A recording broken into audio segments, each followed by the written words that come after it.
Could this be the next Tiananmen Square? To answer that is our friend Stephen Yates, who is the expert on this. He's a senior fellow at America First Policy Institute and chair of the China Policy Initiative. And Stephen, we so appreciate your time with us. Thank you. There are a lot, widespread.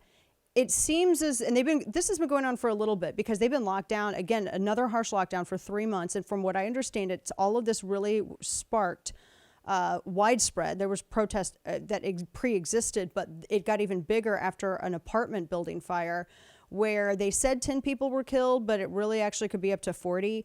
And there were a lot of very young children involved in this, and they had been locked in because of coronavirus, because of lockdowns, and the authorities would not let them out, so they burned to death. And people could hear their screams and their anguish in the streets, and that drove everyone out to these widespread protests.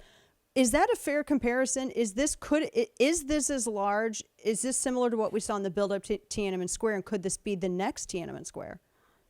In terms of scale, it might actually be bigger than Tiananmen Square in the sense that most of the world only remembers the Beijing part of the Tiananmen Square protests and the massacre. But there were demonstrations in several other cities. It was a big deal in Shanghai. It was a big deal in other parts of China, too. And those demonstrations went on for a month before the crackdown happened. And so in this case, these demonstrations are very large scale, and they're in more places, and we know more about it. Now, back in 1989, we only really knew about what was happening in Beijing because Mikhail Gorbachev was coming for a summit, and the global media was invited to come along and see the summitry. And by accidents, those media were there, and they caught the demonstrations, and they then also caught the massacre. If that summit hadn't occurred, we wouldn't even have the same history of the Tiananmen Square massacre that we now have. Now, China has an even bigger, more sophisticated surveillance state. It's wealthier, it's more powerful, obviously still has massive, massive problems, but it's really even more striking that these people, these young and in many cases privileged kids, were protesting in universities. They actually have a lot to lose. Whereas in 1989, people were poorer. They had no guarantee of great opportunities. In some ways, they were risking a lot, and they gave a lot. But they're risking more now. And you're absolutely correct. This is not just about the lockdowns. They're holding out blank pieces of paper to the extent that the communist government ordered a halt of the sale of size A4 blank paper so that it would get in the way of the logistics of this protest. And so that blank paper was a protest for free speech. That's going way beyond anything the egghead experts ever said was possible in communist China right now. So we clearly are in a wave of a phenomenon that is different. It could go in a lot of different directions. My main caution is that Xi Jinping is the most ruthless leader of China since Mao Zedong. He will not flinch in killing millions of people if that's what stands in the way of his continued rule. Sadly, the Chinese people have a repeated history of millions of people being killed by the government, the military, or government policy over the last 100+ years. But we seem to have hit an inflection point, and I think it is exactly that video of the people being burned to death. It's circulated like crazy. It is awful to watch and to hear, and it seemed to finally be that tipping point. Yeah. So that's where we are. It's a truly awful situation. I would not want to get hopes up that a massive change is coming in China. The ingredients are there, but a ruthless, determined dictatorship stands in the way. And we're talking with Stephen Yates, who is with the America First Policy Institute, an expert on any Chinese policy, CCP, et cetera. That video, which it was because there's so many videos out there too, because so many people could not believe what was happening. You hear people screaming, you can hear their anguish, and no, the authorities were not doing anything, and all in this quest to get COVID zero. I thought it was interesting how in the very beginning, because these protests, and I think it's important to note, actually predated Biden even going to G20. And the way that it was always being promoted is, well, it was, Chinese citizens out there protesting against the COVID zero. Everyone kept it to COVID zero. But it really has always been more than that. And it exploded even more after that fire and after those videos came out. Do you think, knowing that, the 3 hours that President Biden sat and talked with Xi Jinping, supposedly, do we have any indication that he even brought anything like that up at all? Or did he just get lectured by the CCP? I think he was thrown side to side like a rag doll by a tougher, more ruthless leader. I don't think that any priorities that matter to Americans really came across the bow for Xi Jinping.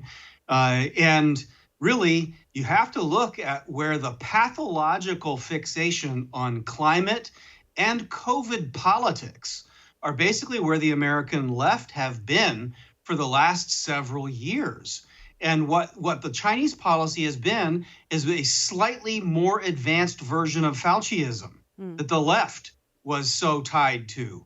Whether it was in Australia, where its most outrageous examples of authoritarianism in a country that should have no place for that.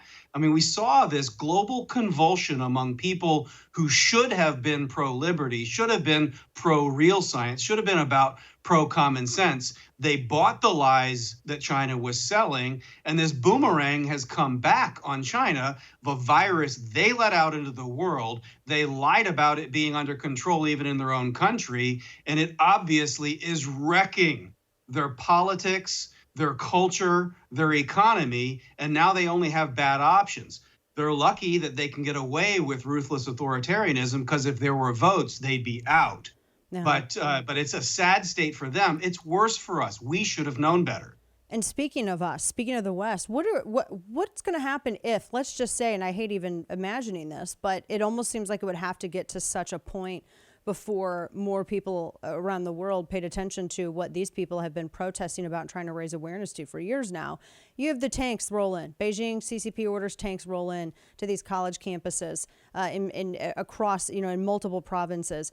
How does the West respond? Because, here we have it. It's pretty much well known at this point where the pandemic originated, and yet nobody's calling for increased, sanctions.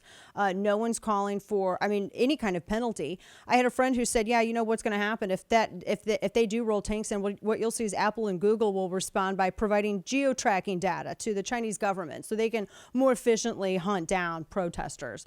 My friend Dave Burge made that point. I agree with that. What are they going to, NBA has they expanded franchises there. Disney literally gives their censors, their communist censors, copies of movies to make it more acceptable to the CCP. Has the West lost the will to even stand up in policy?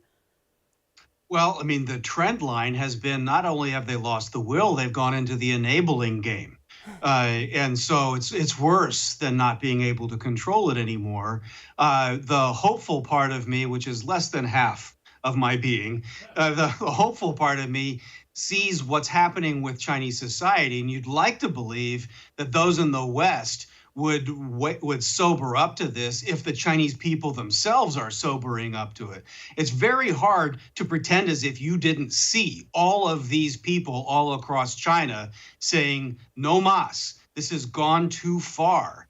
And if you want to plant your flag on the promised super profits of dealing with the Chinese people and reaching that market, you got a pretty clear crack in the door to see where the Chinese people really are. And it isn't with the Communist Party. That is only something that's been forced upon them. And so a lot of these stars and companies are going to have to make decisions soon about where they're going to place their bets. Is it with the Chinese people or with the Chinese thugs? And they might be good with the thugs. They seem to like thug policies even in our own country. But I'd like to believe, just one small morsel of my being that can be optimistic, that they'll wise up. Because they've crushed Hong Kong. They've threatened Taiwan. They poisoned the world. They've got concentration camps in Xinjiang. This fire was in Ulamuchi, which is in Xinjiang. And Han Chinese people are protesting the brutal murder, state murder of Uyghur people. So China itself has come to a remarkably different place. You'd like to believe that the elites of the world just might pause for a minute before jumping all in with the dictatorship again. Not to be intentionally reductive with a comparison, but do you think that the reason that there's an oversized attention given to what's happening with Ukraine and Russia is purposefully to keep eyes off of what's happening with China and Taiwan and everything that's with these protests? Well, cynically, I think it's because it's easier for them. They seem to have an unlimited printing press to throw aid over into that part of the world. There's been weaponry that's been able to go over there, and the United States has not had to go face to face with Putin really on a whole heck of a lot. And so this proxy skirmish plays rather nicely. They can play moralistic, and frankly, the Ukrainian people are the only people on this planet that the United States seems to express any solidarity with. Everyone else is left to fend for themselves among the wolves of the world. And so there hasn't been any solidarity with the Iranian people. That would seemingly be an easy thing to do. There's not been solidarity with the Chinese people. They've tried to pretend as if it's only just some activists in the periphery of China. This is hardcore, the youth and working and professionalized modern generation of China saying they've had it. Now, whether they can push for change, whether they just want to end the lockdowns, or whether they really go for the end of the Communist Party or just the end of Xi Jinping's tenure, we can't know how this movie plays out. I think a lot of people will sacrifice their lives, their fortunes, and their sacred honor along the way in this. It probably isn't going to be quick, but that process, I think, has begun. Oh, boy. And hopefully the West can respond in kind at the very least with some At of least these speak up in business solidarity. decisions. Exactly. Stephen Yates, always a pleasure, my friend. You can follow him at Yates DC. Actually, where do I want to make sure I have your? Do I want to make sure I got his Twitter account right? At Yates Comms. I almost got it wrong. At Yates Comms. Follow him online because he's got the best insight into all of this. Steve, thank you so much. So good to see you. Appreciate your time today. Take care. Thank you, Dana. Take care.